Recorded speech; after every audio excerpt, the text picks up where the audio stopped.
Mais uma reflexão, um tempo para conhecermos a vontade de Deus através das Escrituras. Bem-vindo a mais esta reflexão. As promessas de Deus não é para uma nação, não é para um povo específico, mas para toda a humanidade. E isto que precisamos entender. Derramar do seu Espírito é para todos, todas as pessoas, em todas as épocas, e isto para que a gente ande na vontade do Pai. Promessas de Deus que está no livro de Israel. E diz assim quando Pedro diante do povo fala à nação aquilo que Deus está fazendo. Propósito, ou seja, todo aquele revelar, toda aquela obra, todo aquele momento que estavam vivendo de Pentecoste, era algo que estava começando dentro de um plano e um propósito de Deus que estava nas Escrituras, no livro de Joel. Diz assim em Atos 2, do versículo 16 ao 18. Mas o que está acontecendo é o que foi dito por meio do profeta Joel.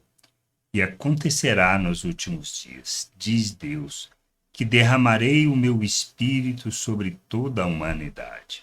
Os filhos e as filhas de vocês profetizarão, os seus jovens terão visões e os seus velhos sonharão.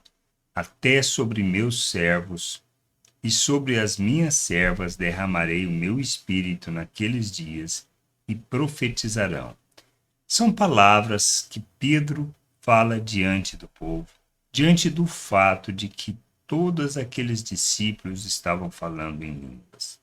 Línguas que as pessoas das diversas regiões estavam entendendo e compreendendo. É isso que a gente precisa entender.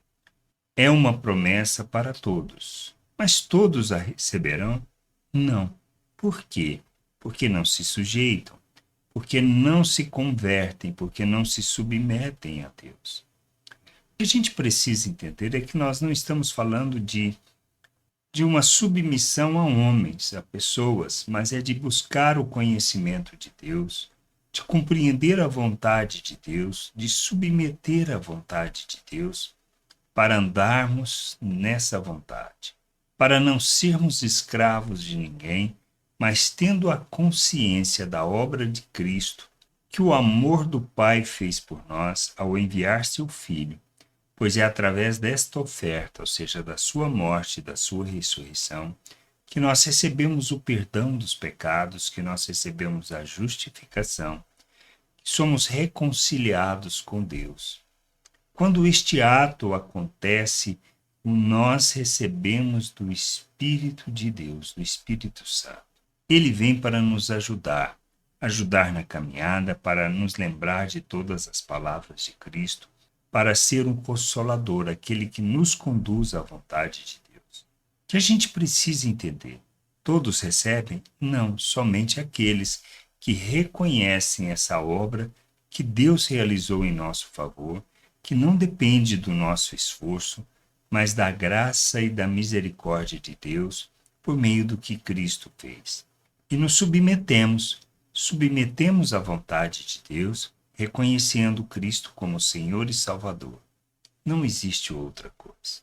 Não existe nada que nos coloca no reino de Deus, na presença de Deus, que não este ato, o ato de reconhecer.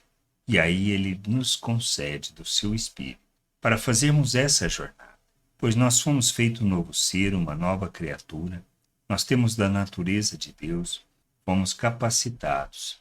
Ou seja, nós recebemos o poder e a autoridade para vivermos neste mundo como agrada a Deus, rejeitando as paixões humanas.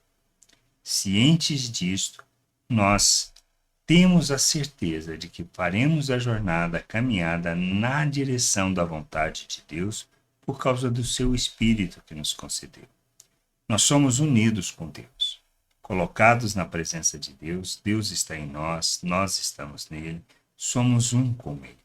Mas para que esta realidade seja de fato expressa no mundo, nós temos que fazer a jornada de santificação, abandonando toda a forma de pensar do mundo, todas as obras das trevas, todas as obras que traduzem e revelam o pensamento natural, e andarmos neste mundo como Cristo, para que esta realidade se expresse e seja revelada. Que haja em nós o entendimento, a compreensão deste fato, que a gente se submeta e que busque, através das Escrituras, o conhecimento da vontade de Deus, para andarmos nessa vontade, honrando e glorificando o Senhor, não sendo religiosos, mas expressando Cristo ao mundo. Quando expressamos Cristo como cartas vivas, nós apresentamos o Pai, nós revelamos a sua glória e nós enchemos a terra com o conhecimento da glória do Senhor.